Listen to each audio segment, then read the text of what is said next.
Tonight, on the Nation Sports Show, we bring to you the latest breaking news in the NFL's offseason, as last week, more signings, trades, releases occurred. Plus, we bring to you the latest action from around the NBA. The Golden State Warriors, the defending NBA champions, continue to struggle on the road. Also, we bring to you our analysis of the first couple of rounds of the NCAA Men's College Basketball Tournament. And we preview the Sweet 16. It's showtime.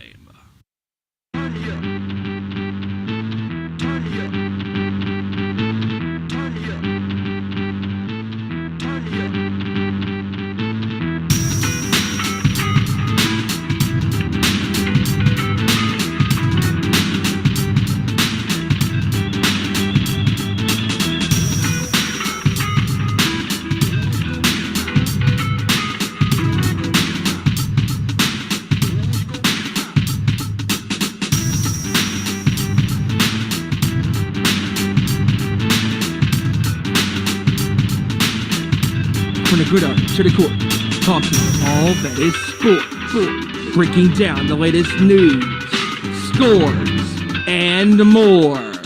Welcome to our Nation Sports Show.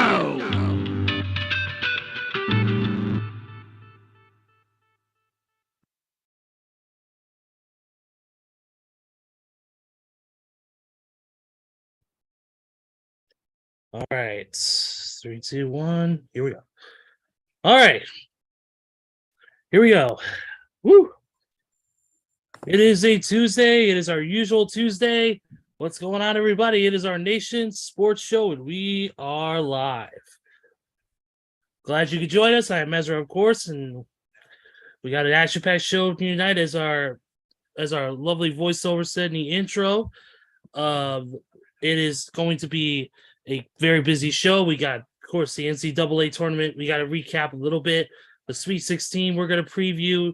Plus, also, we got, of course, NFL free agency, NBA news.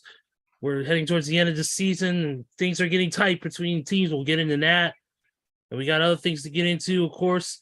And we'll slowly but surely work it all out.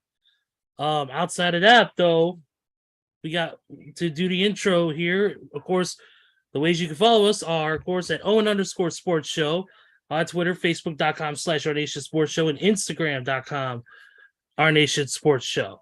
Don't forget to follow us on our YouTube here. Like, subscribe, share, all the good stuff. Also, don't forget to follow my cosplay crew at 2Sweet Cosplay. Next weekend, we will be at C2E2 in Chicago, our home base now. We'll be there all weekend with our booth, our setup, our entrance set up with our titles and everything in between. Of course, next weekend also being WrestleMania, so it's going to be a big wrestling-filled weekend for the wrestling community. We're excited to do it. We're excited to be there. And, of course, we got a panel on Sunday, April 1st from 12:30 to 1:30 in room S505A, excuse me. And that's where we'll be doing our wrestling panel. And, of course, speaking of panels and wrestling discussion, don't forget to follow Nation's Corner at The Nation's Corner across their socials, too. Look at Nation's Corner on Twitter as well.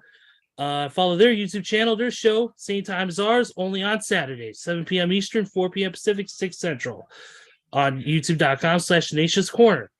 Check out Devhausen, Front Row, Tony Justice, of course, Mongrovian Mike, and all the others who come in and out to talk all things pro wrestling, and it's going to be a very busy week, as we discussed in the pre-show. Big news coming out of the week. Big news coming out of this morning, in that Jeff Cobb will be at Dynamite this Wednesday to confront Kenny Omega about his challenge for the IWGP United States Heavyweight Championship. Of course, that'll be covered and all that, plus the dream match with him and El Hijo del Vikingo. We'll talk. That'll be covered this Saturday, of course, on the show. But right now, we got to introduce our people tonight. And who we got in, of course, unfortunately, Kevin Rory's still fighting a little bit of an illness, as some of us are, because of the allergies and whatever illnesses we're all dealing with right now, including myself.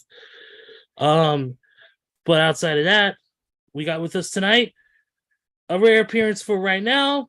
Once he gets back on his schedule to normalcy, we'll see him back hopefully every damn week.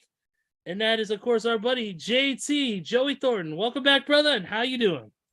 Hey, what is up? What is up? What is up? Man, I forgot what it was like to be on here on a Tuesday night because I haven't been here past a little bit. But yeah, I had a rare appearance or I had a rare free night, so I was like, you know what? I may be feeling a little stuffy, but I don't care because I'm taking full advantage of this shit. But yeah, it's good to be back for one night. We got a lot of stuff to talk about from NFL free agency, March Madness, and of course, a certain team owner who has now cleared the office, which of course I'll get into that very, very shortly. But hey, why am I still rambling? Let's go. I don't know. I'm just giving you free range. That's why I'm giving you time to ramble. Oh yeah. Well, because it's better than the other guy's nonsensical rambling. It's going to happen when he would talk about Cam Newton, but I digress. After all, Cam Newton is this man's favorite all-time player. Sir. And that is. Don't worry, that jersey's coming, man. But seriously, we got to talk. The matriarch of this show is here. He is live. He's in person. There's no vocal tracks. There's no tape. It is 100% live, authentic. It is unlike Santa Cruz. It is unlike Motley Crue. It is unlike 90% of these other fake track bands. He is 100% in the studio. It is Stephen Wyand. What's up, buddy? What's up? And some would say I'm official. 101 proof, if you know what I'm saying. Boom! Little Pantera reference. We are here to talk about the madness that is March Madness for the first couple of rounds and highlight some of the big games from this past weekend. And also some more NFL free agents moves were made and some very interesting things happened in the NBA as well as all that good stuff. But with that being said, let's go. Absolutely, man. And we got a lot to get into over this weekend and over this past week, man. It's been crazy. And you know what? When we want to talk about crazy, we talk about madness. And I'm not talking about Macho Madness. Yeah, I'm talking about March Madness. And holy crap, it has been one hell of a tournament. I'm telling you, we have never seen the tournament turn out the way it has been.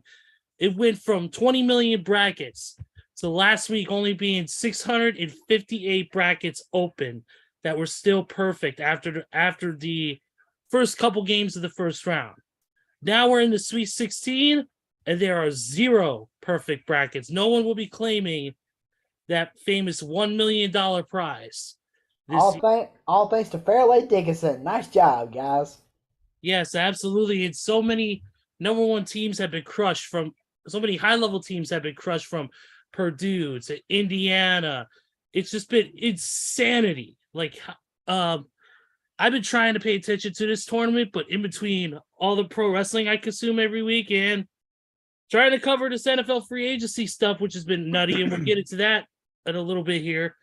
It's been crazy, man. But Steven, Joey, I want to start with you since you're kind of the guest of honor here today, I guess. I mean, since Kevin had to get sick, I mean, we had to have somebody entertaining on the show.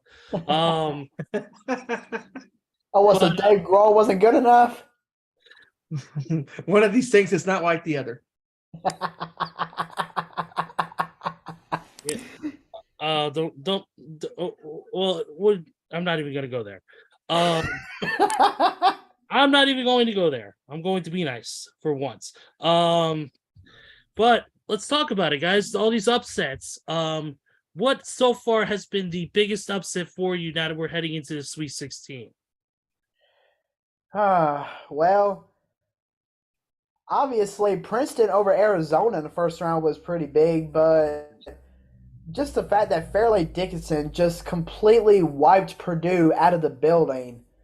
I mean, yeah, it was only 5 points, but still, a 16 over a 1? I mean, think about it. I was telling Steven this the other day. I was like, we went over 80-something, 85, 90-something years without having a single 16 seed beat a 1 seed in the men's tournament. And now all of a sudden it's happened twice in the past 5 years?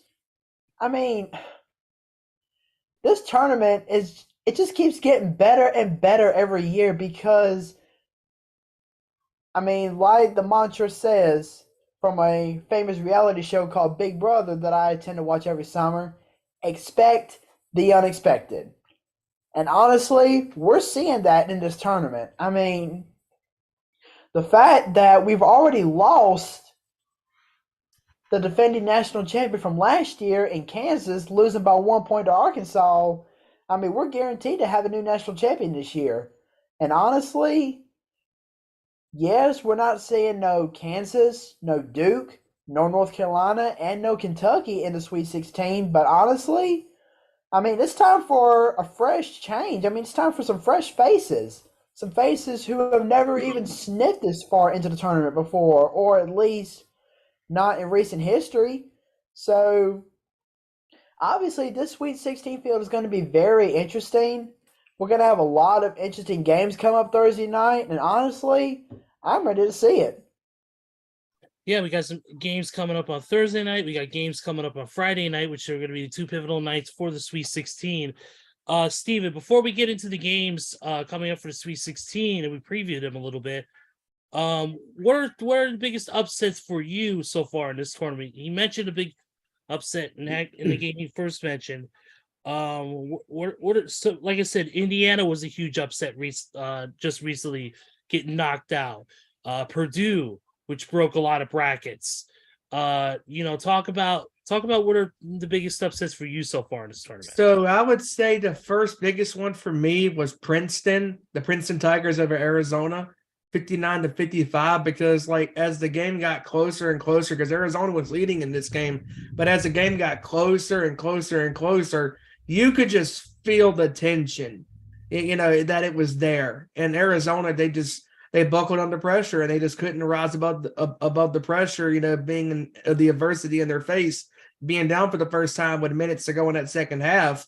And they were making bad decisions and they were turning the basketball over and they were making bad shot selections and missing assignments on the defensive side of the ball, and just they crumbled. And probably one of the biggest upsets on day one, and ironically, it is the fifth year anniversary of the first, and I'm specifying this because Joey saw a stat on this, but this is the first men's number one seed losing to a number 16 when Virginia lost in 2018 when they got blown out. And then this past Thursday on their fifth anniversary, they lose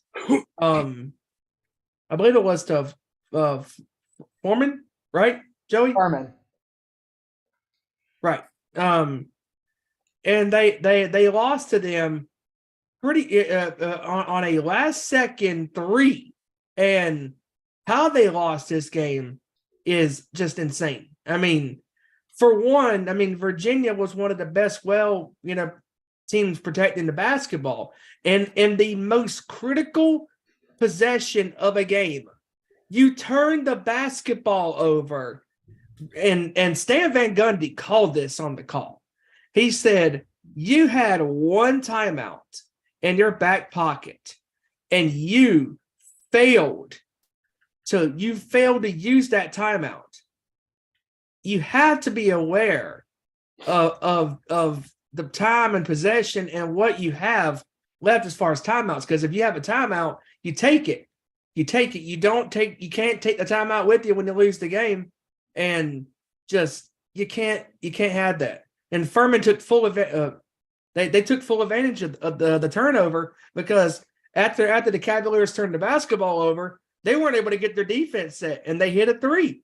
McKenzie hit a three, and get this. In two of these games, in the Purdue loss and in the Virginia loss, the two worst 3-point shooting players on their respective teams, McKenzie with Furman and with Sean Moore on FDU, they both hit critical threes in their respective games when it mattered the most. And, leaving McKenzie all alone, wide open, nobody near him. and he drains a wide open three in transition. He was their third leading scorer on the basketball team, and yet he made the biggest shot of his career. And just unbelievable how Virginia was just lost this game. And then, I mean, you can go down the line. I mean, Kansas losing 72-71 on Saturday. That broke a lot of brackets as well.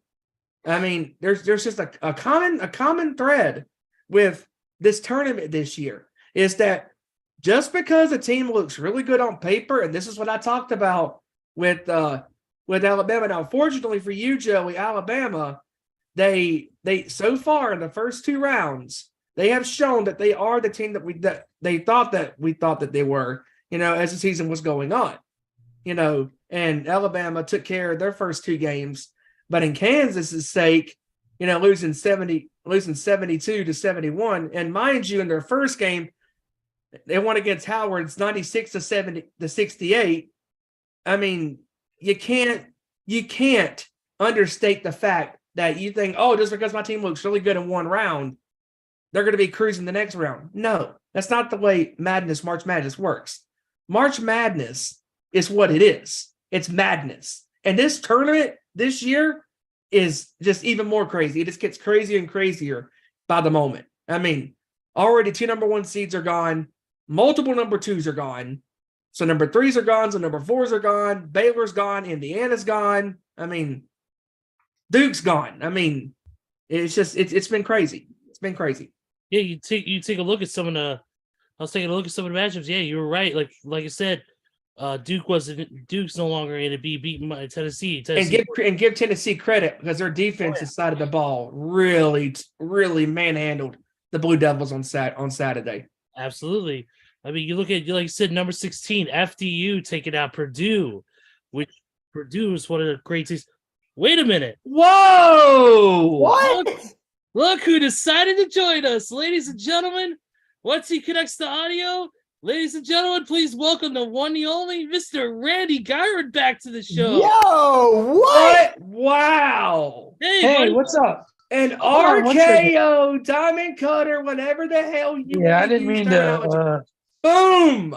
I just thought I come in for a second. I want to say something real quick, if I can. Go ahead, man. Go ahead. I want to say, you can't barely see me. I wasn't really prepared here, but Fairleigh Dickinson was not only a 16 seed, but they were actually, if you think about it, a 17 seed because they didn't even win their conference championship.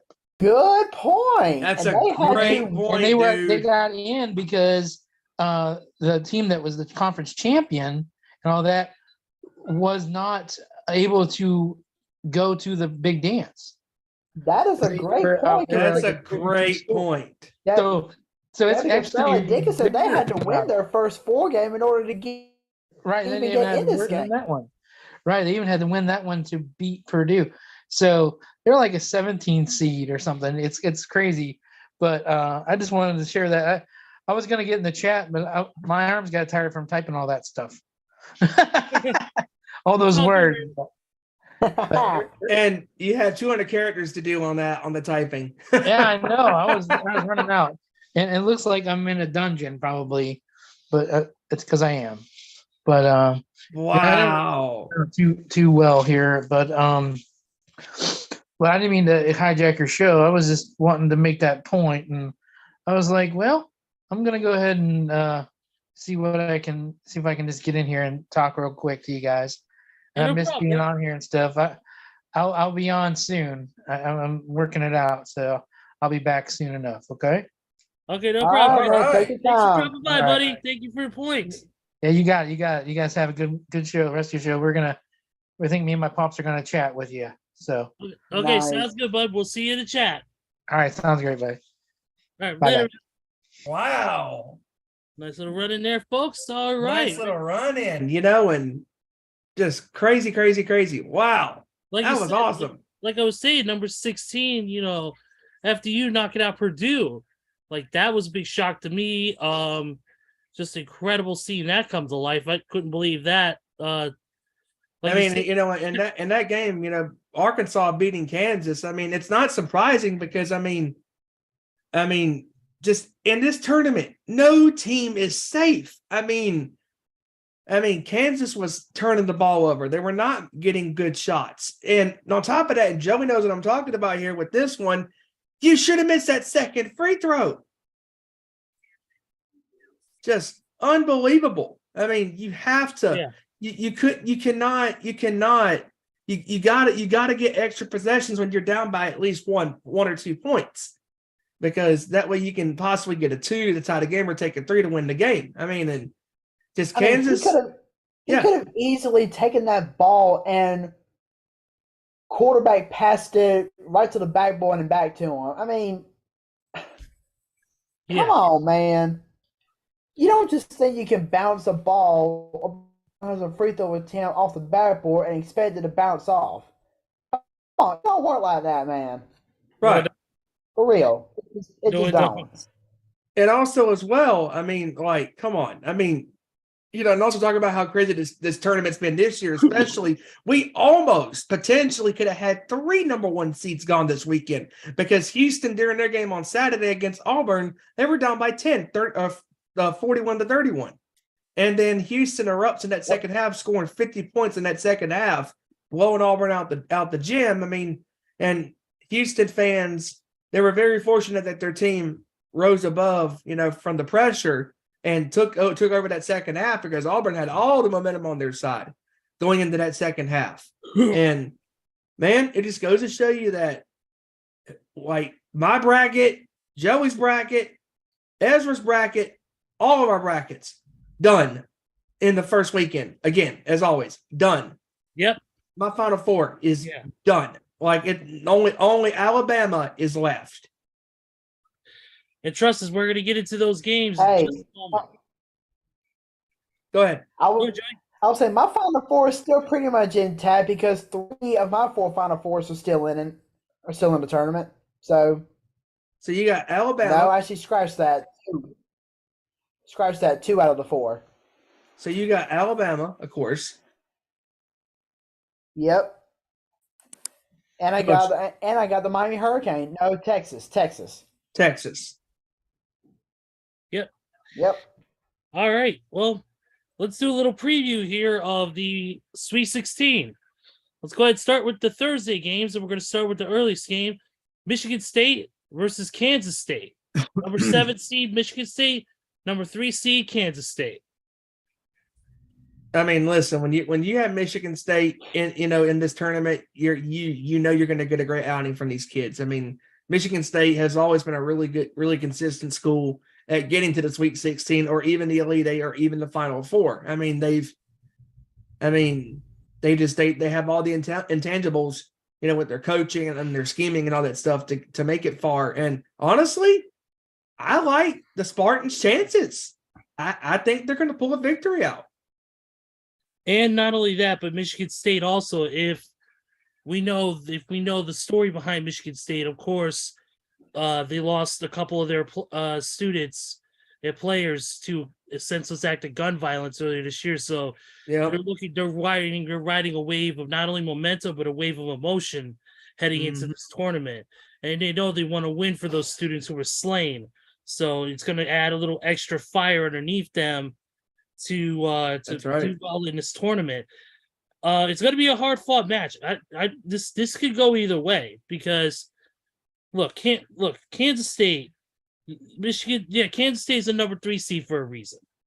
But Michigan State, you can't count them out. You can't count them out at a number 7 seed, man. And we saw it's March Madness. Anything can happen. I mean, who would you like I said? We're previewing this, so we got to pick who we think will win this. So, I don't know. This is a tough one. I probably got to go with Michigan State, just because of the emotion. I think the drive. Yeah, I'm going to go with Michigan State also. Yes, Kansas State is a good team, and they had a really, really lucky season under their first-year head coach, because when they were going over the highlights over the game yesterday on SportsCenter, they were saying that Kansas State was picked to finish last in the Big 12. A very lucky season, but, I mean, come on. You're going up against one of the legends in college basketball with Tom Izzo, and you know he's going to have a game plan for his players. So Oh yeah. I'm going Michigan State. Still one of the goats in Izzo. He is one of the best college basketball coaches. Still coaching in this great sport, and I love his kids' chances to pull the victory out and to keep riding that wave of momentum. I agree. The next game on the list is for Thursday is Arkansas taking on UConn. This should be a very interesting Number game. 8 seed Arkansas. Now Number 4 this is seed going to be a UConn. dogfight. Ooh, that's a tough one. Who's going to start this? I think it's a dogfight. I think this one's going to be a dogfight because Arkansas. I mean, yeah, they are really, and I mean, they knocked out the defending national champ last year's tournament. Yes, it was only by 1 point, but a win is a win, no matter how you get it in sports. So, I mean, in UConn, they have really turned, well, the men's program has really turned themselves around over the past couple of years because back in the early 2000s, they were one of the most dominant men's teams in the entire college basketball world.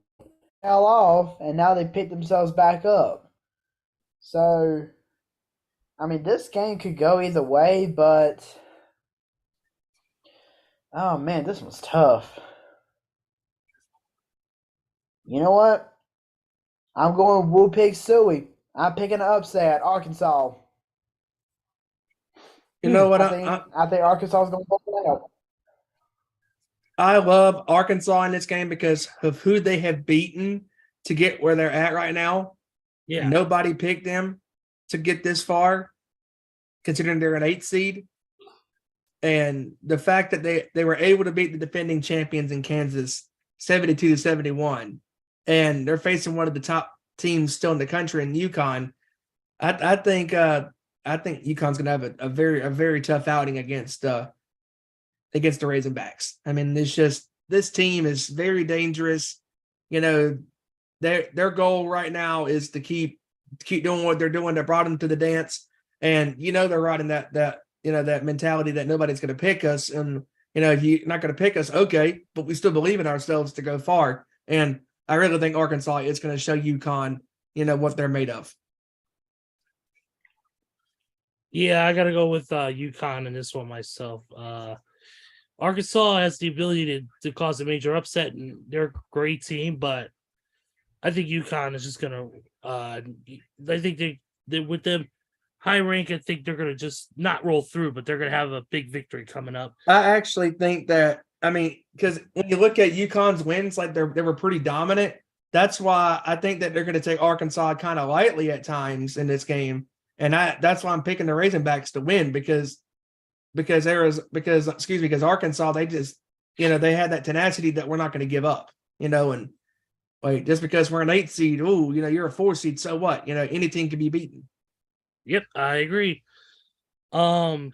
Next game for the Thursday matchups is going by time is Florida Atlantic taking on the Tennessee Volunteers. And I'll start this one out. I'm going with the Volunteers to win this one pretty handily because their defense on Saturday against Duke was stifling. I mean, they took over.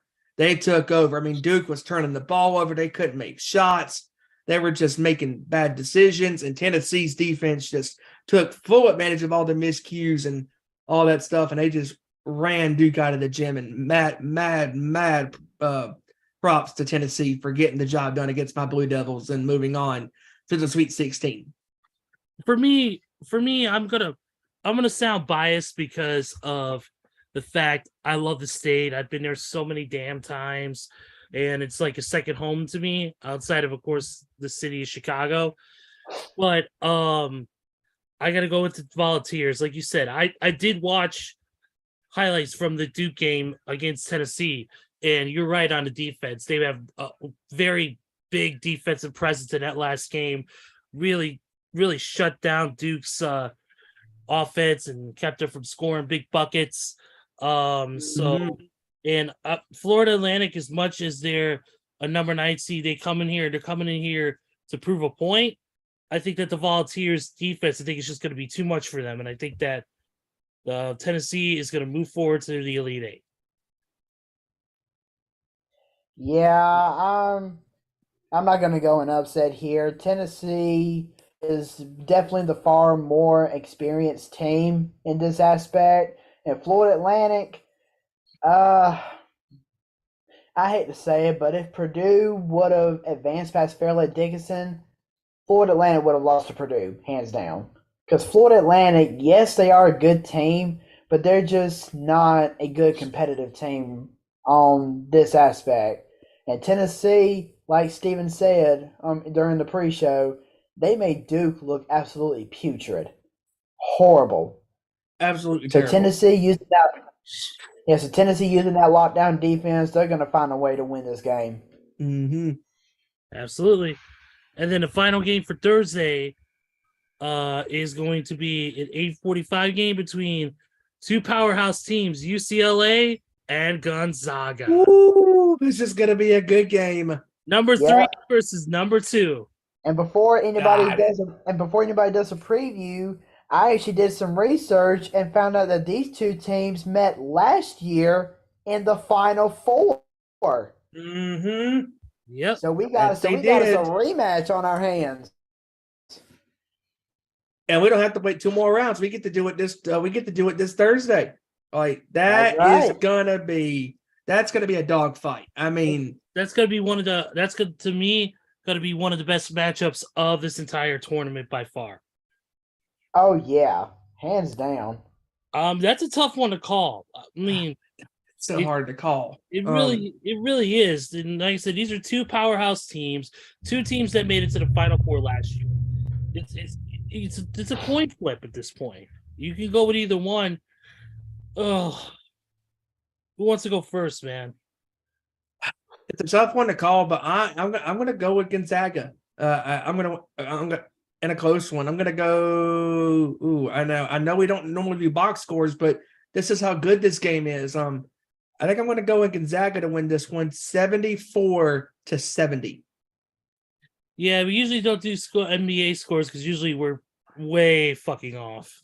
Yeah. I do. But knowing how this tournament is, we do better with NFL scores because we're actually with usually like 3 or 7 of the next score. This is true. This one I'll be like 40 points off or some shit. Watch. That's why I'm not doing no box scores on this one. I gotta go with Gonzaga, man. I mean, it was a tough call. It really was because UCLA is so damn good. So good. They really are one of the best teams offensively and defensively on both sides of the ball. But I just got to roll with Gonzaga, man. They're a team that, not to say I'd root for because I'm not Tommy Dreamer, I'm not a fraud, but I just with Gonzaga, they've always been one of my favorite teams to watch. I just always am a fan of their play, their coaching, the kids that they bring in all the time. These studs, these future star players are incredible. So, but that's not slighting UCLA in the slightest because, man, they got a great system over there as well. They do. But I got to go with Gonzaga on this one myself. You know, in all my years of watching college basketball, every time I see the team or hear the school called UCLA, there's only one name that comes to my mind. And I'm sure you guys can agree with me. The one, the only, the Wizard of Westwood, John Wooden. Mm-hmm. He was a man that revitalized UCLA basketball over his many, many, many glorious years of head coaching. Many national championships, many players that he coached that eventually made it to the pros. I mean, UCLA, they are a school that has a very, very rich history. Absolutely. But that history is not going to include a win in this round. Because Gonzaga, they are a school that nobody really tends to think about. Because for one thing, Gonzaga is not a Power 5 school. They're not going to get the same publicity, the same popularity, and the same well, yeah, I guess they're really the only two things. But yeah, they're not going to get the publicity that these Power 5 schools are going to get with them being in the West Coast Conference. And them pretty much being the only team that wins their conference every year anyways, other than St. Mary's trying to give them a little competition here and there. But anyways, Gonzaga is a great team. They have a great coach. They've had great players on their sidelines over the years. And UCLA, they may have walked out with a double overtime win in last year's Final Four. But Gonzaga, this is their time to get revenge. So I'm going Gonzaga in this one. And I think Randy and William Gyron fully disagree with us guys because they both are going with UCLA in this game. So again, I mean, it's anybody's ball game. I mean, but these two teams are very evenly matched. William's opinion matters. Randy, not so much.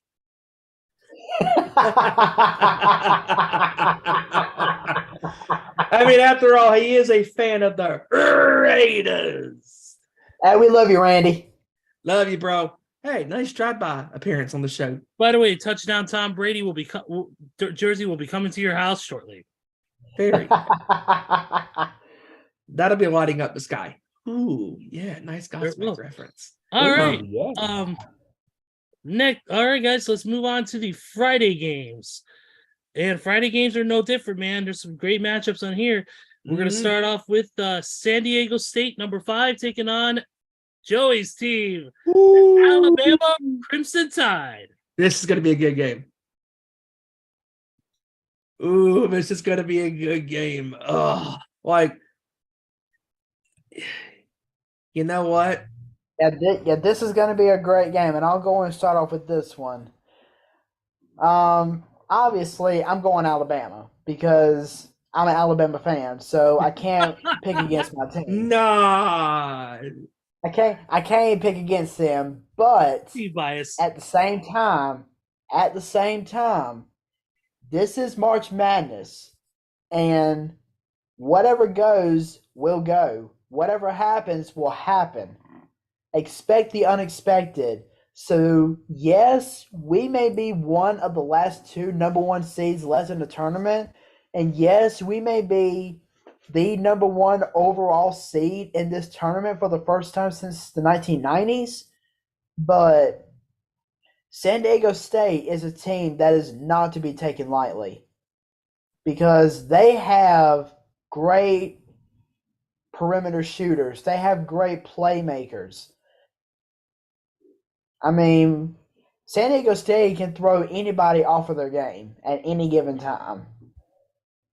And I was telling Steven that when this tournament was first released, that this Alabama team scares me. The reason that they scare me is because, yes, they did make a lot of three-pointers over the regular season. They made almost 200 more than everybody else. But the thing that scares me is the fact that Alabama just keeps shooting threes.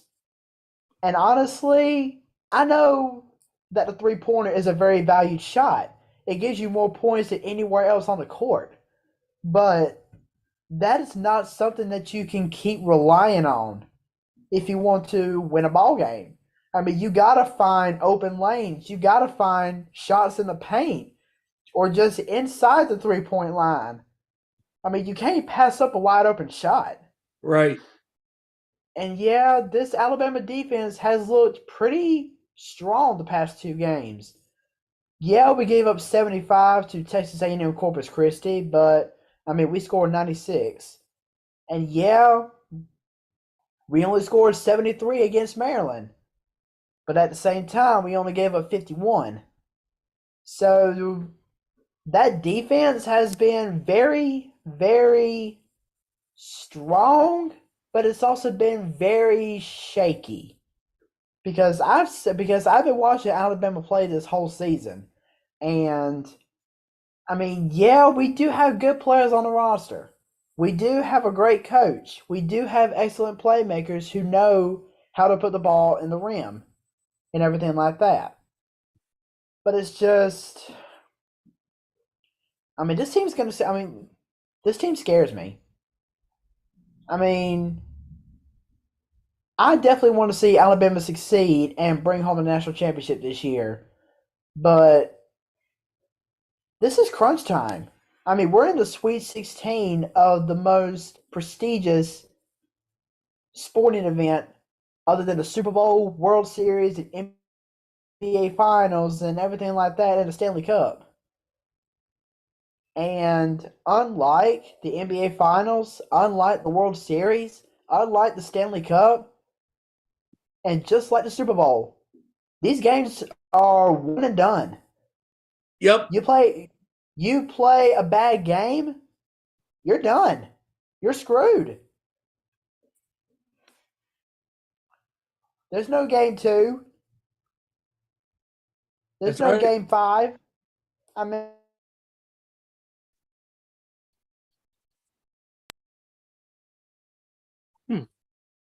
Yep. You froze up while fishing his thought. It's really tough to call this one because I mean it's again, like you said, Joey, this is March Madness. This is anybody's ball game. And part of me wants to go crazy and call the upset, but I'm going to go with Bama. I don't feel great about it because San Diego State's defense has been really, really good these last couple of games. They really dominated. I don't think it's going to be a pretty victory for Bama, but I think Alabama is going to win this one. I'm going to go 65. I'm going to go closer. I'm going to go 65-61. It's going to be tough.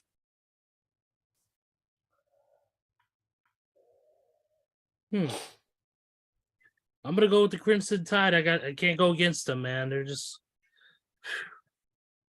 too good of a team, man. And that's pretty much it. I'm just gonna go with Alabama on this one. All right, next game on the list is, according to my schedule, the Miami Hurricanes taking on Houston. Ooh, it's gonna be a hard fought game. And you know what? I'm calling it out right now. I'm picking the Hurricanes to beat Houston because if you're down by 10 against Auburn, I mean, no offense. I mean, Auburn's a pretty good team, but Miami is one of the top 5 teams ranked in the country for a reason. And that's why I don't trust Houston. You know, again, number one, the target is on your back. And knowing how this tournament has been this year, and you've already lost Purdue, you've already lost Kansas, you've already lost 2 number 1 seeds in this tournament. And I think we're going to lose a third one. We're going to lose another one. And I think it's going to be Houston. And that's why I'm picking Miami to win this one. I'm going to go Miami. Let's see. I'm going to go 64-57. now, I will admit, this is actually one of the few games that I actually picked for the Sweet 16. And for that, I'm actually kind of grateful for that, seeing as how I haven't had the best of luck over the years. But I'm agreeing with Steven. Miami is a really tough team. And Houston, yes, they did have 31 wins this season. Yes, they only had 3 losses. But let's take a look at the big picture.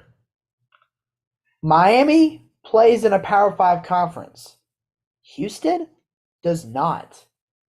Houston plays in a very, very weak conference, except for maybe Memphis here and there, but that is it. So Houston, bottom line, Houston, we're going to have a problem on Friday night after this game because Miami is going to wipe y'all off the court. I'm sorry, but I'm going the Hurricanes. Yeah, I'm going to go with Miami as well. Miami, like you said, they're at a power school. They're doing their It just to me, I think Houston's going to get overwhelmed. I'm going to go with the Miami U. Next game on the list here is. I think I just clicked out my thing. Thanks a lot. Stupid tabs. I think the next game on the list. Just give me 1 second because I had it up and it disappeared on me as usual. Here we go. Right here, coming up in the Sweet 16. Next game is, according to time, is going to be Princeton and Creighton.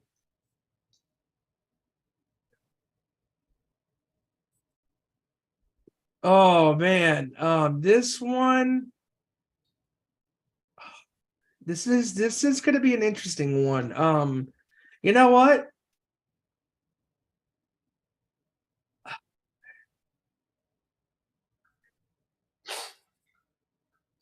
Skip me real quick. Go to Joey. I'm still thinking. Oh, damn. You know, Princeton has definitely surprised a lot of fans in this tournament because, at least for right now, Princeton has proved that they're not just about brains; they're about athletics. And Creighton, they did pull off an upset against Baylor in which Creighton never trailed in the whole game. And Princeton, they have had some very interesting wins, but the fact that they completely surprised everybody by beating Arizona, and then they followed it up in the round of 32 and beat the ever-living brakes off Missouri. So Princeton, they're not a team to mess around with. And I would like to see Princeton win this game, but I'm going Creighton. I think the Blue Jays are going to get it done. You know what? I'm not going to just say I want them to do it. I think they're going to do it. Get on your dancing shoes, baby. They're going to the Elite Eight. The Princeton Tigers are going to be going to the Elite Eight. That's right. I'm calling the upset. Yeah, I'm going to go with Princeton Tigers as well to upset. It's an interesting matchup between two schools. Number 6 versus number 15. So, but I'm gonna go Princeton upset it. Let's go. And also, real quick to highlight here in the comments, Randy is going with San Diego State to pull off the upset. Very nice. Very interesting. He's just saying that because he's Ohio. He's just saying that because he's an Ohio State fan who's still sour that his boys got their butts spanked in the national championship in college football 3 years ago. And Randy's also going with Houston in a rout. I don't know about that, dude. Like it could be, and William agrees that San Diego State has a lot of depth, and they really do. I mean, they had their defense. They're a very solid team. Randy says the Aztecs are tournament tested. That's true. I mean, again, like this tournament is just balls to the wall crazy. Like you don't know what's going to happen. And that's why get us to Thursday because these games are going to be crazy. Yep. That is true. Absolutely. And then the final game in the Sweet 16 is Xavier versus the Longhorns. Ooh. Now, I pretty much spoiled this one, so I'm going to go ahead and go with it. I'm going to go and go first since I said that I picked Texas to be in the Final Four, so that means Texas. You know what? I gotta go with the Longhorns, man. I'm going with Texas as well. Just based on performance, based on team, and also one for Mark Henry as well. And this will probably be my first close to a double-digit victory as I'll go. I'm going to go with Texas to win this one, 58-50. All right, and that is your preview of the Sweet 16. Of course, after this weekend will be the Elite Eight, which will take place on Saturday and Sunday. And then, of course, the Final Four, which will take place on Saturday, April 1st. So hopefully wrestling fans, if you can, have one TV on WrestleMania and the other on the NCAA tournament if you're a fan of that too. So And then April 3rd, of course, is the championship game. So, of course, we'll cover that as the week progresses. So keep an eye on our social media and keep an eye on our page as we get closer to next week's show. All right, let's get right into NFL discussion because trust me, we got a lot to talk about, man. Do we? Do we? Do you really want me to slap the glasses right off your head and fight?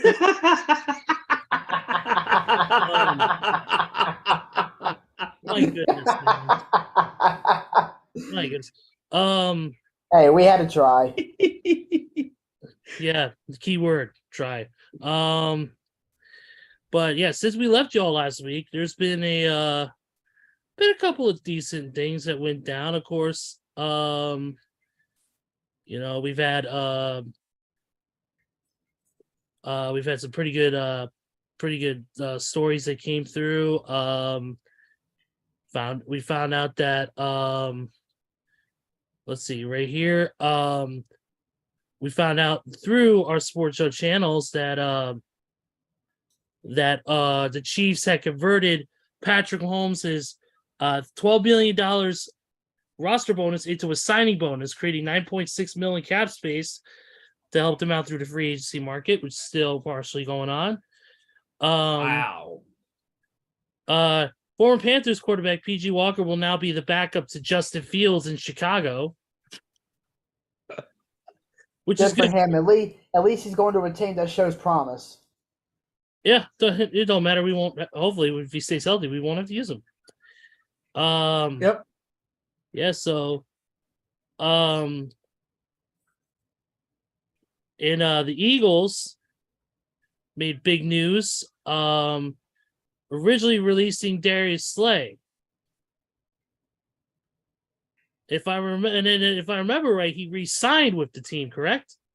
Yeah. I think so. Yeah, I believe he did. Yeah, he got released and then tested out for agency, then re-signed with the Eagles shortly right after. Yep. The Bears signed former Packers tight end Robert Tonyan to a 1-year deal. Ooh.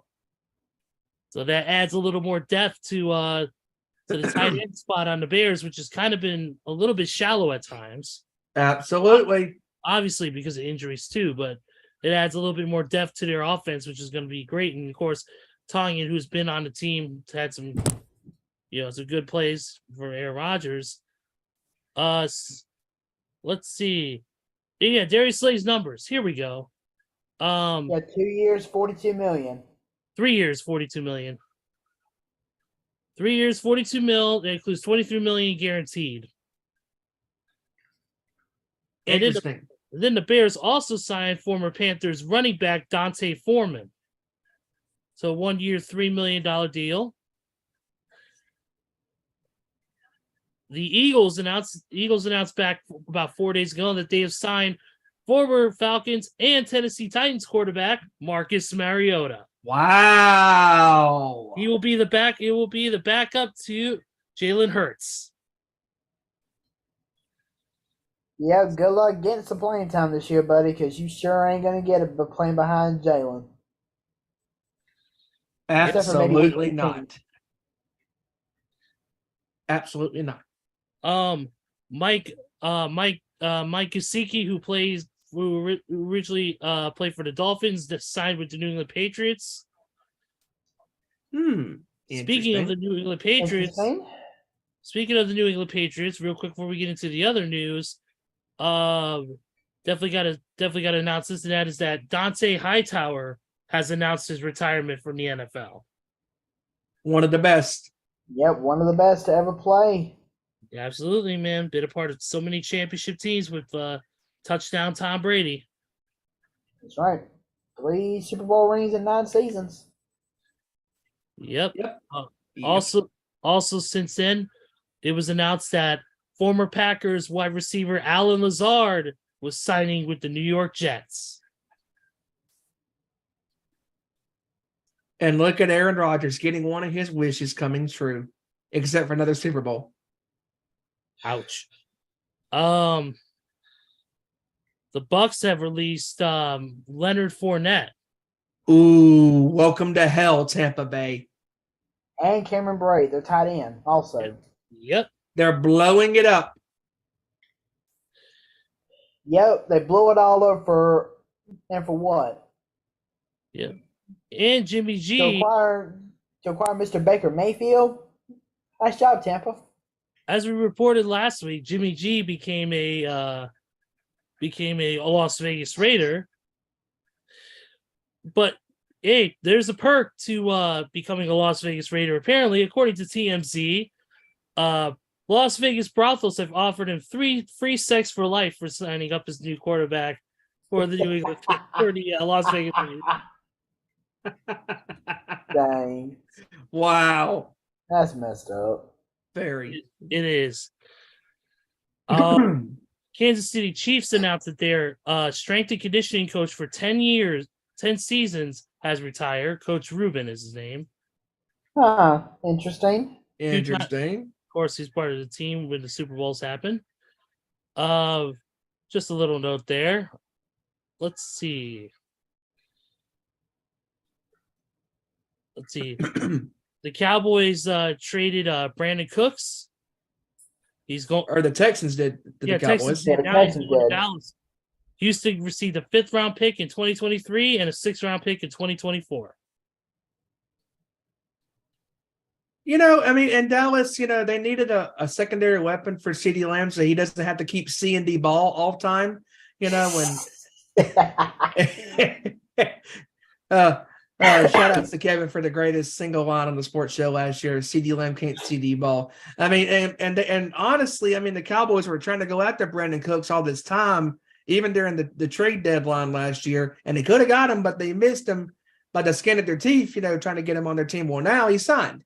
And is he the best receiver that they got, the offseason? No, but he's a veteran, and he'll provide, to be that secondary receiver to CeeDee Lamb. Yeah. Texan star left tackle Laramie Tunsil has agreed to a 3-year, $75 million extension that includes $50 million of it guaranteed. Interesting. Yep. I mean, he becomes the nation's highest paid left tackle. Yep.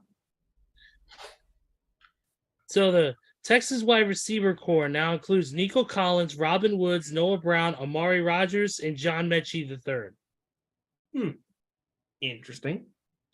Of course, the biggest news stories of the week is that Adam Thielen, former Minnesota Vikings, he signed a 3-year deal with the Carolina Panthers. Yep, and the fact that he's already guaranteeing the Super Bowl win, I'm like, yeah, buddy. What century are you in? Because you are definitely not in this one. Thielen, did you bump your head when you woke up this morning? Did you sustain another concussion? Are you from Planet Delusional, sir? Because apparently you are. I mean, yeah, just because they got Adam Thielen, Hayden Hurst, and Miles Sanders. I mean, ooh, I'm so scared of the Panthers. Ooh. I mean, there's still 2 things that they are craving. 1, a quarterback, which they'll get with their first overall pick next month in the draft. Mm-hmm. And number 2, and most importantly, an offensive line to protect that quarterback. Yes, because you can have all the weapons you want on offense, but you have to have an offensive line to protect your quarterback. Hello? Yes, hello. Panthers, hello. No answer. Leave a message. Carolina has a lot of problems that they need to solve. Oh, big time. Yep. Lions the Lions have signed free former Eagles safety Chauncey Gardner-Johnson to a 1-year deal, $8 million. Nice. Very nice. The Lions offseason so far, they've signed Chauncey Gardner-Johnson, David Montgomery from Chicago, Cameron Sutton, Emmanuel Mosley, and Graham Glasgow. And he owned picks 6, 18, 48, and 55 in the draft. Nice. Very nice. Let's see. Right here. The Dolphins have exercised Tua's fifth-year option. Oh, another year for him to get more concussions. Yay! For real. Yay. Oh, I you know mean- what? You know what? Real quick. Oh, we were talking about the NCAA tournaments and all that. Quick note from Adrian Wojnarowski. Rick Pitino has signed a 6-year deal with St. John's. That's right. He sure did. Just Yep. wanted to throw that out there real quick since we were talking March Madness a few minutes ago. Oh, and one of the biggest news stories, and I'm sure everybody is thrilled with this, is that the Vince McMahon of the NFL, Roger Goodell, is expected to finalize a multi-year contract extension at next week's owners' meetings in Phoenix. So the I mean, Tyrant, Roger Goodell's done a great job since he took over back in 06. yeah, he's done a good job. I jokingly say that after John Cena's monologue at the ESPYs.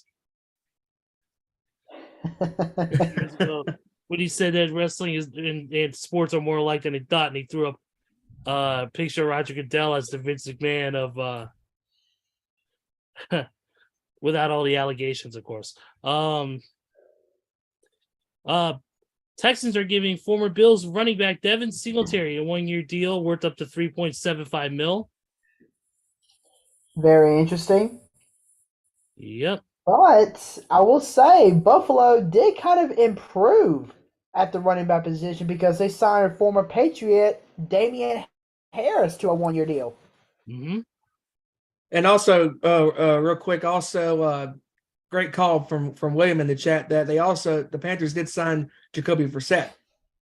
Yes, they did. No, that was the Commanders. Or the Commanders. That's right. Commanders, yeah. Commanders, yeah. Let's see. Real quick, any trades worth note? Of course, big news for your Commanders. Your defensive back, Bobby McKay, is staying in the division and signing a 1-year deal, but it ain't with the Commanders. It's with the New York Football Giants. Oh, well. Yep. That's not yet to me. That's not the biggest news surrounding the Washington Commanders fan base. What? Carson Wentz is your quarterback? No, not even close. But the fact, and of course, I haven't seen any confirmations.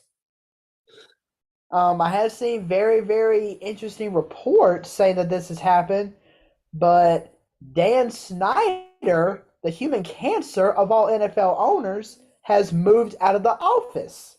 Oh, good for him. Now he can go right down, right in the well for all I care. Because we sure as hell don't need him. Good. There's a special place in hell for him and Josh McDaniels. and Urban Meyer. Whoops, did I just say that out loud? Hey, yep, I think he did. I don't care, I mean it. But pretty much that's all I got NFL news-wise for the week because there hasn't really been too much of a development. Oh, another one that we forgot. Our favorite little donator has been released by the Cowboys. Ezekiel Elliott is gone from Dallas. Yeah, they had to evict him from that Salvation Army pot.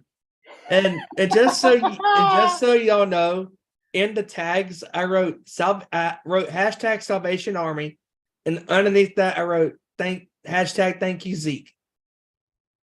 Hey, by the way, before we get rid of the NFL news, we do got to talk about one note, and that is a fool who decided to open up his trap and say, despite him getting released from his team twice, despite him not being the best player that he used to be, decides, I'm better than most quarterbacks this day. It is at Pro Day trying to quote-unquote prove it. That being your all-time favorite player, your number one quarterback on your favorite team, the one, the only Mr. Cam Newton. You know, I mean, I would have some words to say, but I think a certain someone has some certain thoughts. So Yeah. Steven? I don't. I'm not saying anything. I'm leaving the floor to him. Yeah, Mr. Stephen Wyand, the floor is yours, buddy. Take it away. So I want to thank Mr. Newton for one thing. He keeps giving us content on this show because every time he makes an ass out of himself with his words, he puts his foot in his mouth. And he did it just again. Okay, it's one thing to go to Auburn and say, oh, I'm going to practice and throw all that stuff and all that good stuff and, make a comeback. That's fine, whatever. However, he had to go on the social media and make a stupid video. And here's what he said. And I quote, "Tell me, how do these randoms keep getting jobs?" He asked in a video posted to social media. Also, and I quote, don't worry about it. I will show you. I can't wait to show you." And then he also says, and I quote, "Ain't 32 motherfucking quarterbacks better than me?" Are you kidding me? Are you absolutely kidding me? You think that the 32 starting quarterbacks in the National Football League that started unlike you did last year, you're better than them? Last time I checked, pal, you have never won a Super Bowl, and you never will win a Super Bowl. Why? Because I will never forgive you, and neither will all NFL fans and Panther fans and football fans from around the world will never forgive you for not diving for the ball in Super Bowl 50 against the Broncos in 2016. I know that's in the past, but that's one of the check boxes on this goof. This guy checks all the boxes that you want in a star player. National champion, check. Number 1 overall draft selection, check. MVP quarterback, check. One of 8 quarterbacks to start a Super Bowl, check. A super freakish athlete when he's not a crybaby, check. I mean, you could go down the list of things with this guy, and he checks all the right boxes. But with this, with that charisma, with that attitude, with that cockiness, comes a price to pay. And Cam Newton just made an ass out of himself. And it is just mind-boggling that he thinks that he's still worth it. And yet, Bill Belichick 3 years ago saw the writing on the wall, and he cut him.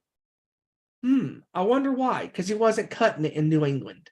And then he goes back to the Panthers. And Joey, you can attest to this. I can attest to this, and our very own Kevin can attest to this. Everybody in Panthers Nation was going, "Oh, we got our quarterback back. Yay! We got our quarterback back. Yay!" We said one game. It's going to be one game, and that's all she wrote for Newton. And sure enough, we were right. Y'all was wrong. And there's nothing you can do about it. And what Cam Newton needs to do is he needs to shut his pie hole, know his role, like The Rock would say, know your role and shut your mouth, you jabroni.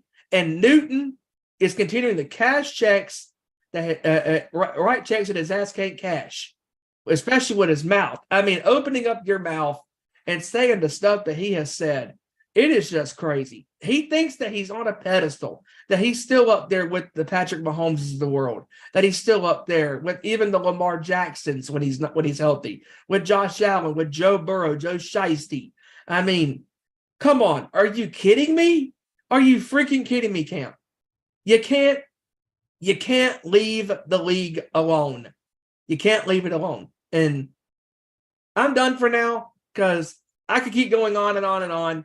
This is stupid. This is dumb. I'm just so thankful and blessed that this clown decides to give us more content each week. I mean, we've talked about Aaron Rodgers for enough, and this goof gives us a good segment on the show. So thank you, buddy. Thank you, Mr. Cam. Thank you. Keep making an ass out of yourself. Thank you. Screw you. Bye. I couldn't have said that better. You know what I myself. should have done? I should have been like MJF. I should have had a jar full of those nice, delicious pickles, and I should have been eating them bad boys, talking about this goof, making fun of this clown, because that's all he is. He is a clown. He makes a fool of himself. And you know what? Even eating good pickles isn't good enough to roast this guy. Go ahead, Joey. Sorry. No, but yeah, I mean, I couldn't have said that better myself. I mean, Cam Newton he's definitely one of the He's one of a kind. flashiest talking quarterbacks on the face of the planet. I mean, like you said, he makes Aaron Rodgers seem like. Oh God. I mean, he makes Aaron Rodgers seem like a winner. Look, and here's something I'll say about Cam. Look, as much as we bag on him for his comments, also, look, in the beginning, Cam was a stud. Yes. He had some great moments. Ever since that car accident he was in, which injured him and put him out for a while, he's never been the same. And I think it's a mental thing as well as it's a physical thing. I don't think it's because he died. I don't think it's because he digressed. I don't think it's because of that. I don't think it's he regressed and sucked. I think it's just because not that he didn't care. It's a matter of I think his body just wore out on him, and the accident kind of pushed it along, and it made when shit like that happens, especially depending on the type of injury, you're never the same. Right, and as much as we bash on him, I actually agree with you on that, because I mean, when you suffer injuries like that, like it can take a toll on your body. And and a lot of this bashing is just joking. We don't actually think that way, but can we just do it because it's part of the gimmick of the show, like we do sometimes with Tom Brady, like we do sometimes. Well, differences with Randy. Randy has vitriol hatred for Tom Brady, understandably so. It's a retrospect, being of course, depending on who he is. But sometimes me with Aaron Rodgers because he's a division rival, but I respect the living hell out of him as a quarterback, as one of the greatest of all time. I do agree. We bag on these guys. Hell, we bag on Dak Prescott. When he's healthy, dude's a stud and he can fucking go. Oh, absolutely. Yeah, absolutely. When he's healthy, can focus and got a great team on him. He's a stud and can win a championship if he wanted to with his eyes closed. So. But at the same time, Deadspin wrote it very good in the headline. There is not a place for Cam Newton in the NFL anymore. I mean, and it's also because of the injuries. It's also because of the inconsistency, especially after the accident and after the Super Bowl antics that he did during the game and after the game. And also his attitude. His attitude has a part to play in it, but the downplay in his career and all that stuff. Yeah, absolutely, man. It's he's downplaying the fact that his career is not the same as it used to be. He's not an elite quarterback like he used to anymore. He's been in the league for what? Almost a decade now? Decade. He's been in the league for 12 years. He's been in the league for 12 years.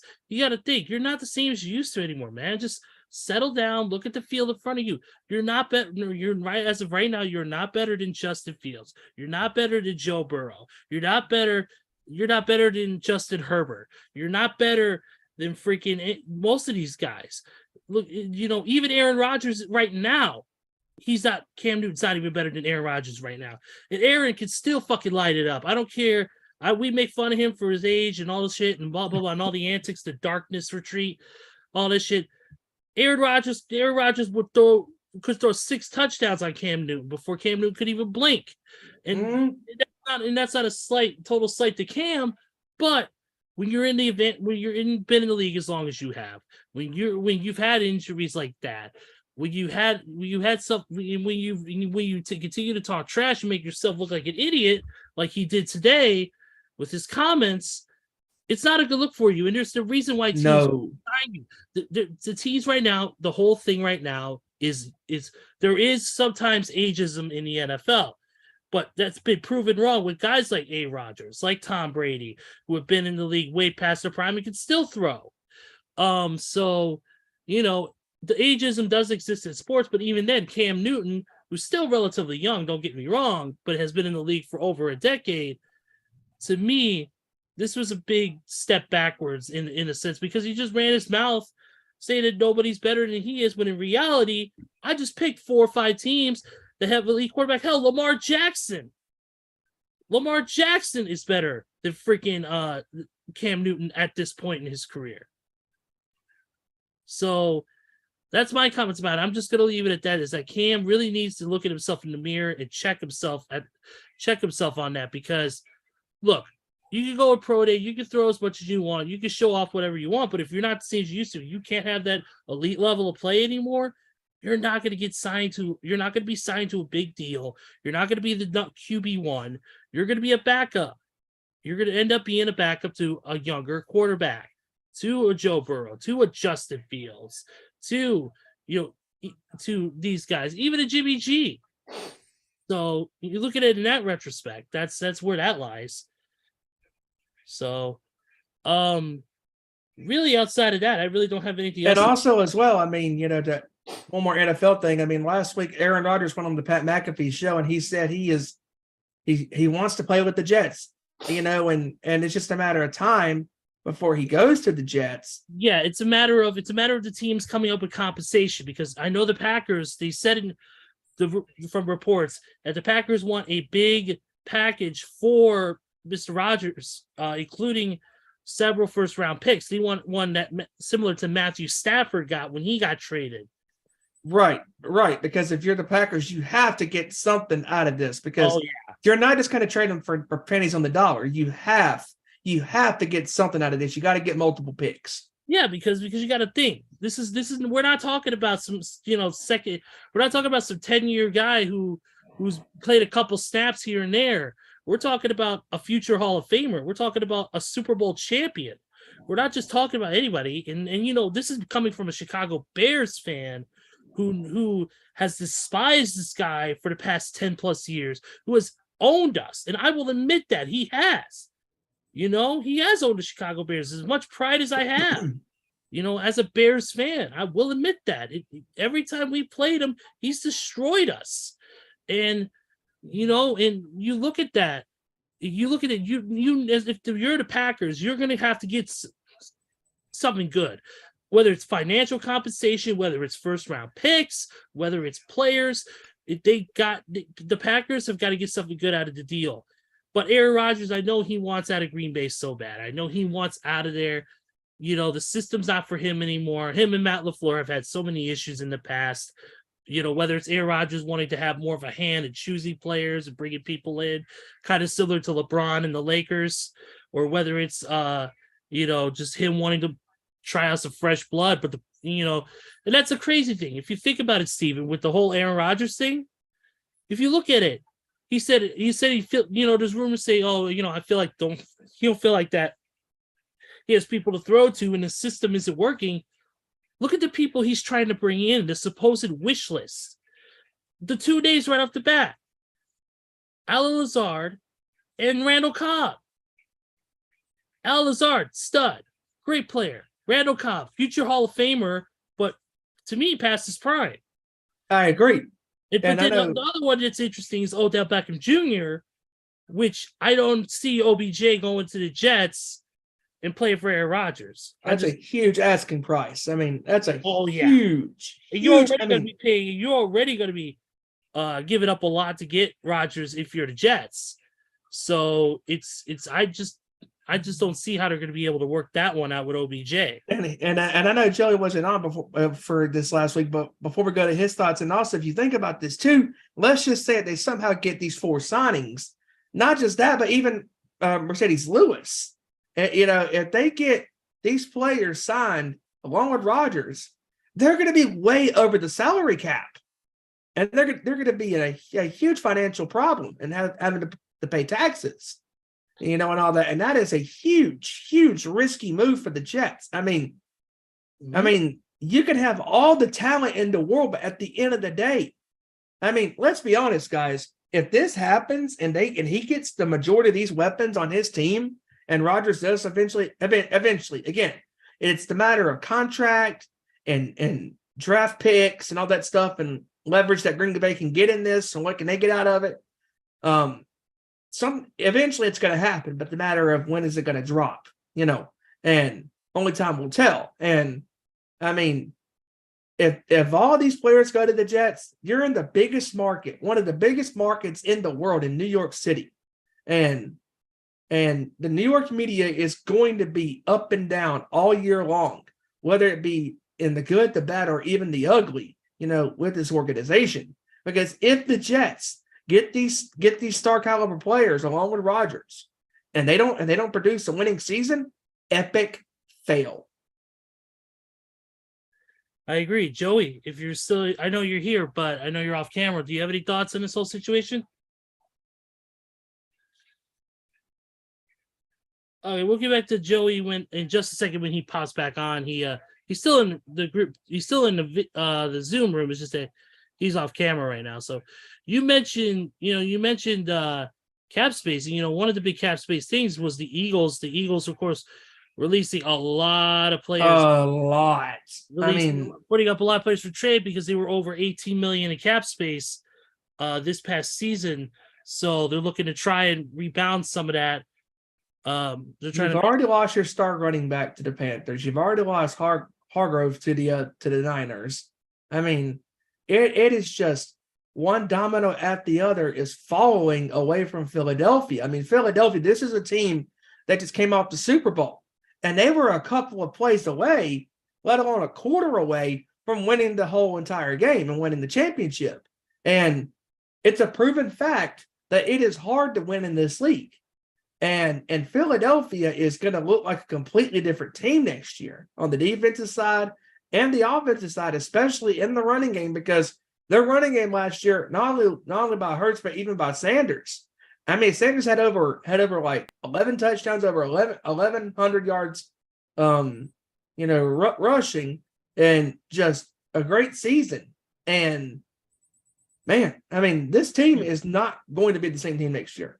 No, Joe. Well, we were talking about, we got into the whole situation about Cam Newton talking about it when we ended up going on a tangent about Aaron Rodgers and the whole Jets thing, and talking about the compensation that Packers are looking for to get Aaron Rodgers out of Green Bay and over to the Jets.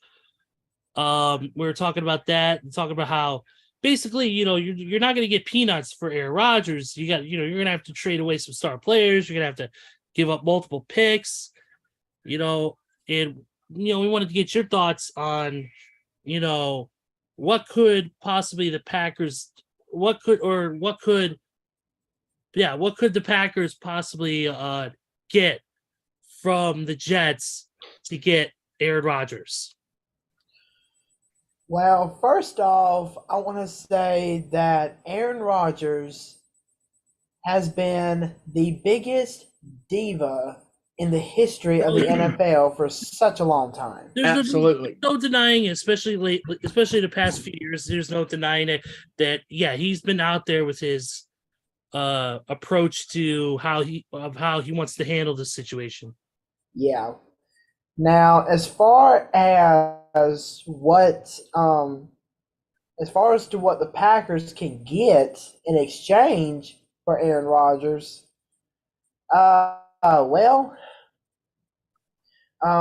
didn't watch the full episode, of course, but I did watch a small little clip from the only Stephen A. Smith, in which he made a really solid point in the fact that the Packers need to ask for at least 2 first-rounders for Aaron Rodgers. And honestly, I think that's a pretty fair trade. Because, yes, we bash Aaron Rodgers, we call him a diva, we call him a playoff choke artist, but at the same time, you can't really deny the stats that Aaron Rodgers has put up as quarterback of the Packers. So I'm actually going to up the ante a little bit.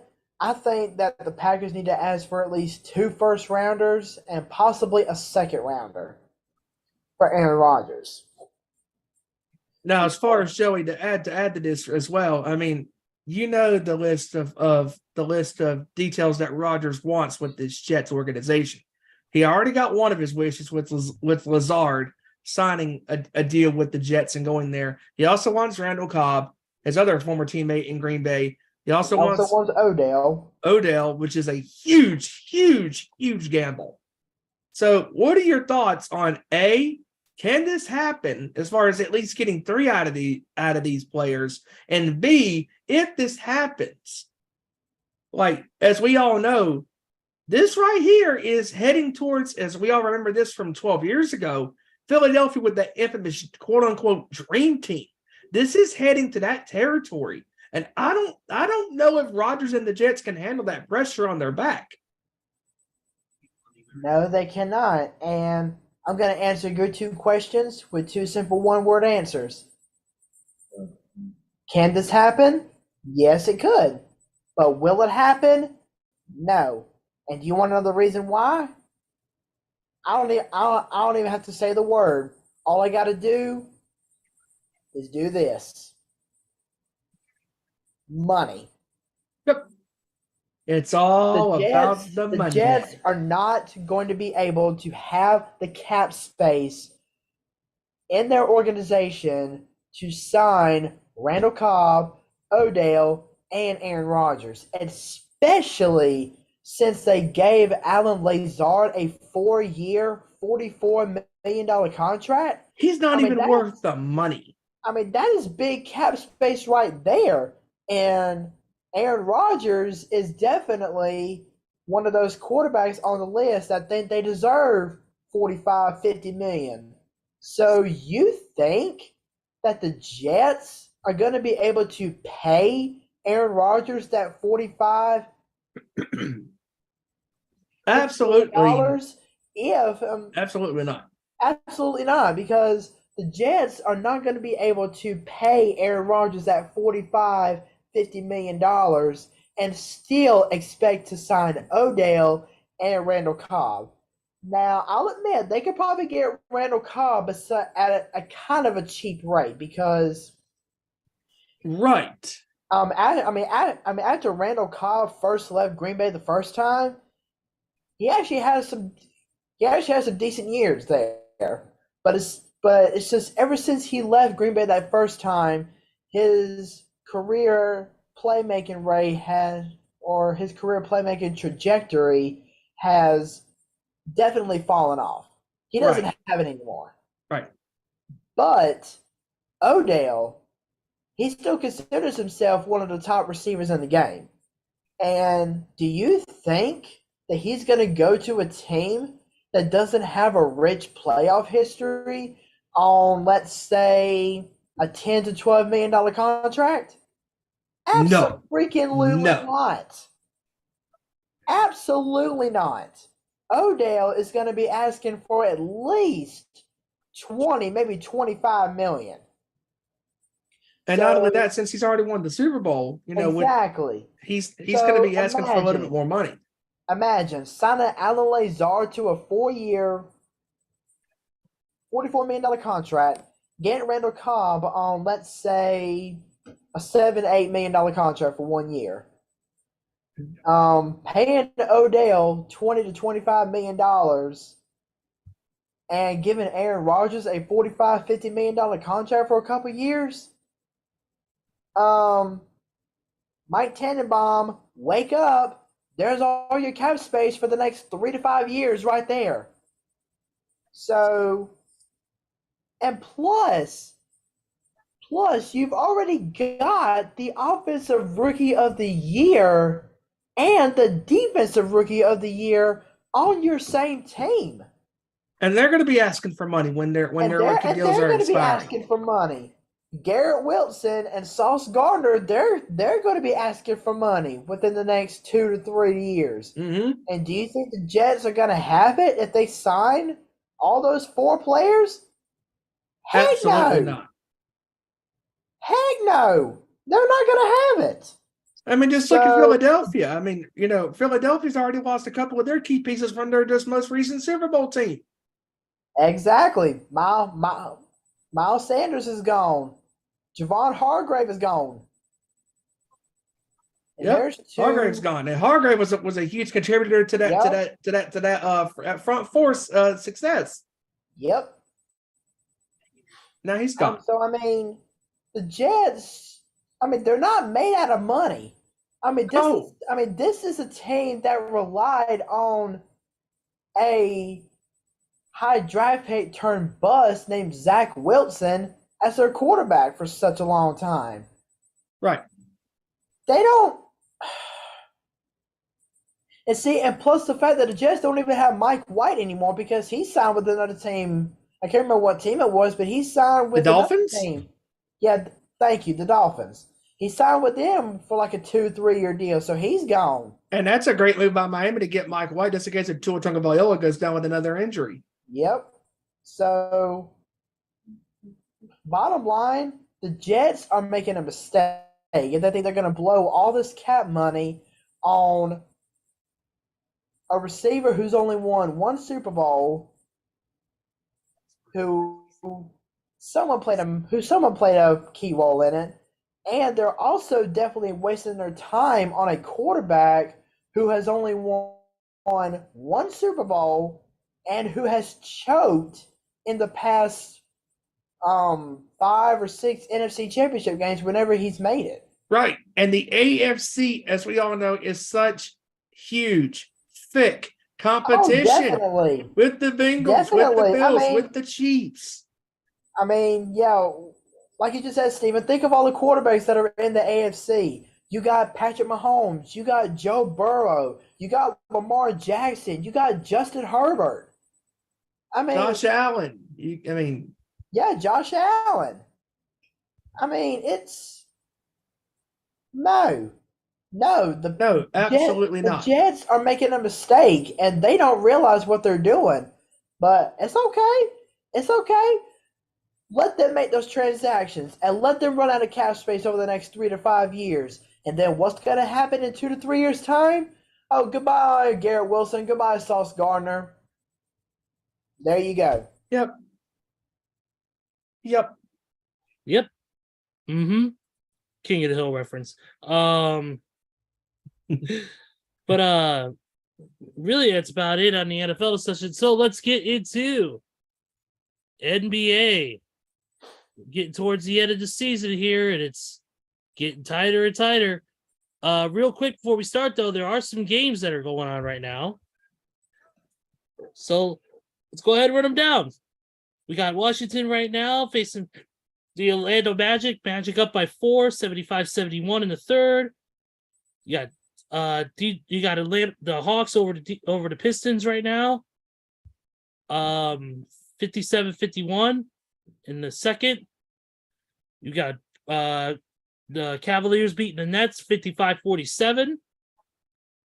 And then you've got right now the Pelicans beating the Spurs 19-14 in the first. Ooh, interesting. Yeah, we got the Kings and the Celtics and the Clippers and the Thunder, which are the other two big games tonight. In the NBA news, of course, sad news today. NBA legend Willis Reed passed away at the age of 80 years old. Willis Reed, yes, yep, one of the best. Hall of Fame center, first player to be named MVP, Finals MVP, and All-Star Game MVP in the same season. Yep. New York icon for the Knicks. So. Absolutely. And speaking of the Knicks, also the Knicks last night, Julius Randle scored a career high 57 points for the Knicks, and they're in the game that they lost yesterday. Yes, and he may have scored 57 points, but what was he doing after the game? He was throwing stuff all over the court. He was punching the score, or he was punching the little announcer's table. And you know the reason why? It's not the fact that they lost the game. It's because he didn't score 60 points. Bro, come on now. Exactly. Speaking of acting up and being stupid, Memphis Grizzlies Dylan Brooks has gotten his 18th technical foul of the season. Because of that, he's facing a 1-game suspension. Yep, against the Mavericks last night. And also John Morant is back with the Grizzlies. Yeah, going back to Dylan Brooks. What an idiot. Listen. Dylan. They should make a new rule for Dylan Brooks. They should go up to him and say, "Hey, listen, Dylan, if you want to continue playing in the NBA, you're going to have to start putting duct tape over your mouth to keep your big mouth shut." Very much so. Very much so. I mean, he's constantly running his mouth, and just he is this version, as far as especially of guards these days. Of he's basically his younger generation's version of Rasheed Wallace. Just Yeah. running his mouth all the time, doesn't shut the hell up, and eventually it's going to bite him in the end. And especially come playoff time, because if he gets, I believe it is 7 technical fouls, something like that. But if he gets, because obviously in the playoffs it's a lower number compared to the regular season. Yeah. I mean, that right there could be a huge turn of events for this Grizzlies team. And this Grizzlies team, I cannot take them serious. Like, they have that thuggish mentality, and that's not cool. Not cool at all. Nope. I mean, you're supposed to be one of the most young teams in the NBA, who has a lot of star power and a lot of athleticism, and you're supposed to continually pose as a threat in this entire Western Conference. But what do you got? You got a player that doesn't know how to keep his big bazoo shut in Dylan Brooks. And now you got your star player who thinks it's okay to take a video of him holding a gun on Instagram Live at a nightclub? No. Speaking of that, and we're going to get into that right now, Joey. It's that after being out for a couple of games and only having 2 days in a rehab center, like you said, Ja Morant is back with the Grizz.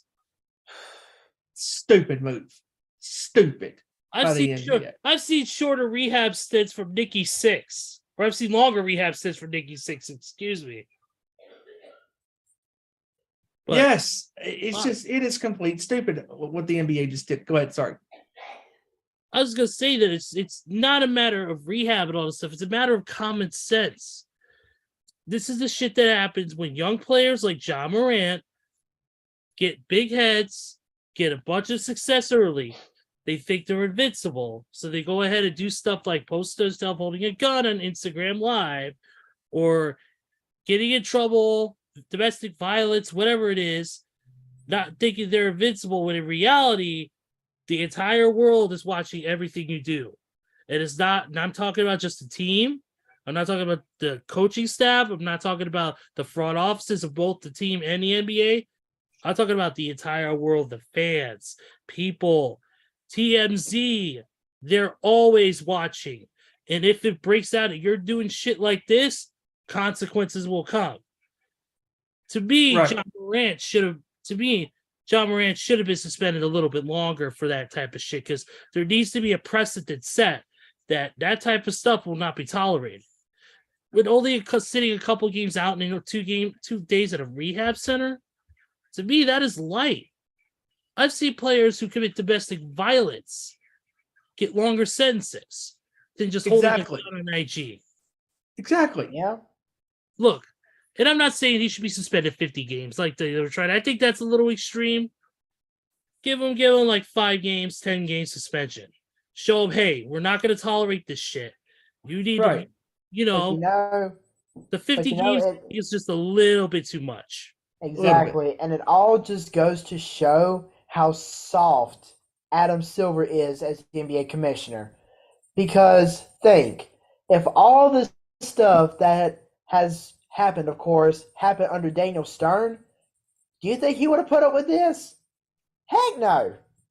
He would have he would have pushed for a way longer suspension, because Daniel Stern, he actually knew how to be a commissioner on the NBA. But Adam Silver, he's just soft. I mean, I can't take the guy seriously anymore. Hey, yeah, you say that, Joey, but there's only one word to describe him, and I'm going to spell it out for you. S-A-W-F-T. By the way, shout out to Enzo. How you doing? Yeah, how you doing, man? How you doing? Enzo and Big Cass. Back talking Skywalker got a lightsaber for a hater. But anyways. Yeah. Dummy, yeah. Please don't tell me we're going to start adopting this into the show. We already adopted enough in our freaking Zoom calls with the Nation's Corner. Right? Clearly, Joey, it is a running joke in our group. Now it's a running joke here. Yeah. Anyways, but yeah. I know we got about 20 minutes till the end of the show, close to it. We usually do run over, but of course, I want to get into the main discussion about the NBA, which is, of course, the season, and right now the standings. Because right now the standings we have the Celtics and the Bucks in the Eastern Conference who have already clinched their spots. Basically, you've got the Sixers, Cavs, Knicks, and Nets all in that 1 through 6 slot, followed by the Heat, Hawks, Raptors, and Bulls, who are all in that play-in contention, with the Wizards right behind them, and of course the Pistons in dead last. Before you continue, Ezra, interesting note about your Chicago Bulls. Lonzo Ball, he made news the other day saying, or everybody's saying that he might have to face a third surgery that could take away most, if not all, of next season. Yeah, from what I heard, he's looking to do I believe it's either a cartilage or tendon transplant is what the possibility is. They're going to try something new here that'll help alleviate that pain and discomfort in that knee of his. It sucks to lose Lonzo again if that's the case, but luckily we've gotten some good key pieces, and we've done pretty decently so far to get us back into that 10th spot. So it sucks losing Lonzo again possibly, but we're just gonna have to move forward like every other team does with injuries and players. Yep.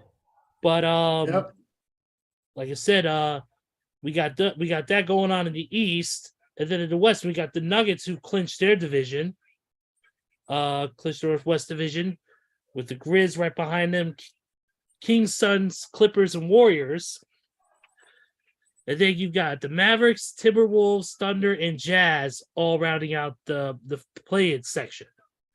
With the Lakers only a half game out of the 10th spot. And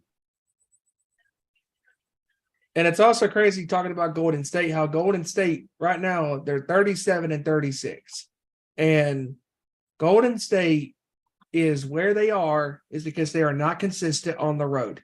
And they lost 11 consecutive games on the road, and they finally were able to stop that losing streak the other night with their win against the Rockets on the road. And if you're the Warriors, you got to play consistent basketball, not just on the road, but at home. Not just at home, but on the road, excuse me. And Thompson and Curry decided to show up the other night against Houston on the road, doing their thing. Curry scoring over 30, Thompson scoring 29. They both played great games. But you got to be consistent at home and on the road. And the problem that I have with Golden State is we are now entering the part of the territory of the season where the games in March, because Draymond Green did say that games in March do not matter. Well, actually, they do. Actually, they do matter. The games in March matter just as much as the games matter in November. Exactly. Because Golden State is a couple of losses away from possibly not even making it to the playoffs. Because if they're in the play-in spot or even out of it, there's a possible chance they're not even going to clinch it. That's why they better hope that they stay at best 4 or 5 or worse still 6, but they can't be no worse than that, because if they're on the 7th or 8th spot, there's not even a guarantee they're going to get in. That's right. This is not the old NBA where 7 and 8 seeds were locked up. That's why this play-in tournament stuff is really cool, because it gives teams that are in the 9th and 10th spots a chance to get into the postseason. That's right. And I know Golden State is coming off an NBA championship, but like you said, Steven, they have to be just as consistent on the road as they are at home. Now, if I'm Golden State, I wouldn't be pushing that panic button just yet, but I would be keeping it close. I would be Exactly. keeping it close, especially at this point. Exactly.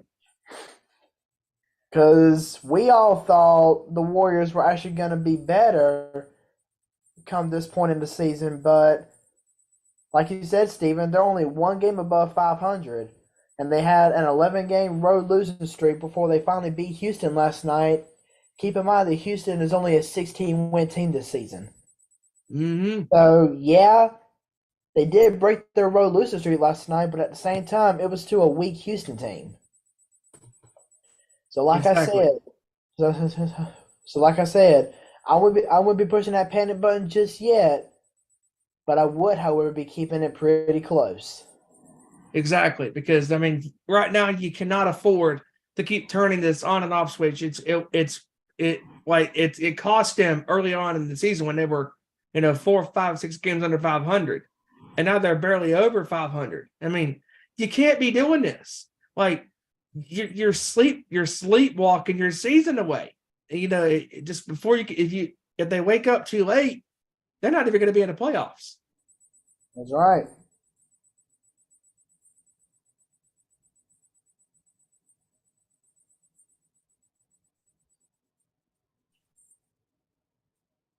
I mean, you got to think smart with this. I mean, Golden State is just they listen. I mean, they had the talent, but even Kevin had said in our group chat, he said that even Jordan Poole's play has gone downhill. It has. Yeah. You paid him his money that he thought that he deserved, and look what he's done. Nothing. Nothing. So I'm actually looking at the Warriors schedule right now, and thankfully it's looking pretty fortunate because out of the 9 games that the Warriors have left in the regular season, 6 of them are at home. Ooh, interesting. But they have a huge game coming up tomorrow night on ESPN on the road against Dallas. Mm-hmm. And that's going to be that right there. Oh boy. Oh boy. If Dallas wins, this is going to put them in a good spot to possibly could get the 6th seed down the road. That's right. And I'm looking at the last 2 road games for Golden State, and they're definitely no pushovers. April 2nd, they're on the road facing the number 1 seed in the West, Denver. And then on the next to last game of the regular season, April 7th, they're going to Sacramento to take on the Kings. Interesting. So yeah, thankfully the Warriors, 6 out of their last 9 games of the regular season are at home. So hopefully they can turn this around and possibly go a little bit higher. They cannot afford to take the And take. also keep in mind, with Golden State facing Dallas tomorrow, if Dallas wins, they will knock Golden State back into the play-in, and Dallas will get that number 6 seed. Yep. For the time being. It just goes to show you that in the NBA, even though you may think that all the games don't matter in certain months, in actuality, they all do matter. Because if you go on a losing streak, that puts you out of the chance of getting into the playoffs. I mean, that's pretty much saying, and of course, I'm just rolling this out there. That's almost like Patrick Mahomes saying that the games in Week 18 do not matter. Actually, yeah, they do matter. Right. Because how many times have we seen NFL playoff seedings and NFL conference championships be on the line in the last week of the regular season? I mean, think about this, Joey. I mean, even a couple of years ago, when the Patriots and the Chiefs were playing on the same day, the Chiefs, I forget who. I think they were playing either the Chargers or the Broncos, either one, and the Patriots were playing the Dolphins. And if the Patriots would have won, they would have wrapped up the number 2 seed. but by the Patriots losing and the Chiefs won, the Chiefs secured the number 2. That's right. And that put the Patriots at the number 3. Oh, by the way, real quick, I also wanted to give a couple shout outs here. Shout out to our buddy R.A. Davis, who checked in at the very beginning. And shout out to our boy Mongrovian Mike. Yes. As well. Thank you, 2 guys from the Nation's Corner as well. R.A., our graphic designer, and a frequent co-host on there, and a loyal listener of our show as well. Of course, Mongrovian Mike, our boy there, Michael Carey, of course, our heavy metal brother from another mother, So definitely wanted to say hi to them. Real quick, I really don't have anything else in the. You guys have anything else you want to talk about in the NBA before we kind of move on? Other than that, I think I'm good. Okay. Well, I think I saw this in a. Oh yeah, we got to talk about UFC 286 real quick. Leon Edwards was able to retain his title against Kamaru Usman. Was able to retain the welterweight championship in a I believe it was either unanimous or split decision. Yeah, it was a majority decision, 48-46 twice, and then 47-47. Yep. Also Justin Gaethje defeated Rafael Fiziev by decision as well. Gunnar Nelson beating Brian Barberena. Many other great fights on the card. But yeah, it was a great card. The Leon Edwards Kamaru Usman fight was an excellent fight. Both men slugging it out, but Leon Edwards proving that he's for real in this match coming up, or in this match that just happened. Really big card. I know the next UFC card, I believe, coming up. Of course, there's several UFC on ESPN fights coming up. One of them being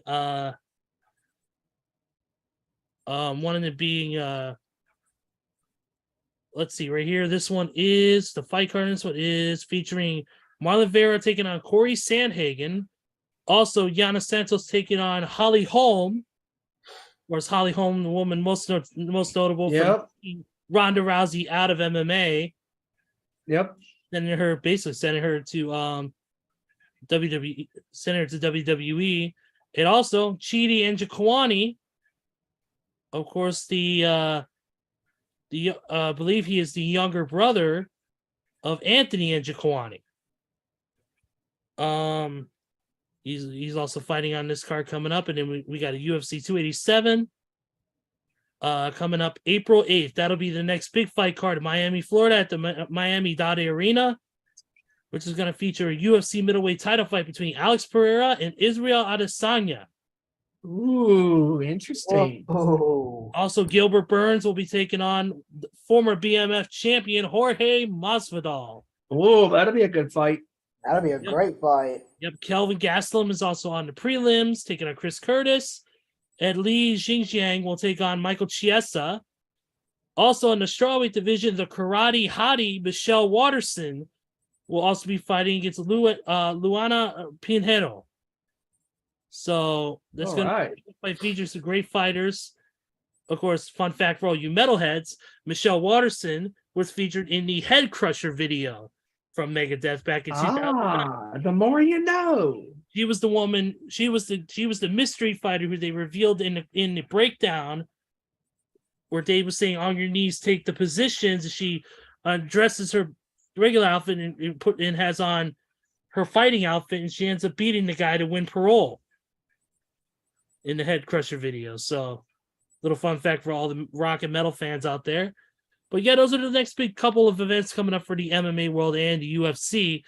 I think that's about it for our main portion of the show. So, as long as we're all good, Joey, final thoughts for today. Once again, another great show with you guys. Hate that we had to be one person short with Kevin still battling his illness. Hey, Kevin, if you're watching this, make sure you get better, bro. But yeah, it was nice being here for one night. like I said, I'll be back to being a full-time host on the show, or a full-time co-host on the show very soon. But until then, there's still a lot of sports to get to, a lot of wrestling to get to. We got baseball starting up very soon. So, I mean, even though I may not be around for just a little bit longer, we still got a lot of sports out there that'll be starting up, finishing up, or just continuing on a regular basis. So that's pretty much all I got. All right, let's go, Steven, your final thoughts, brother.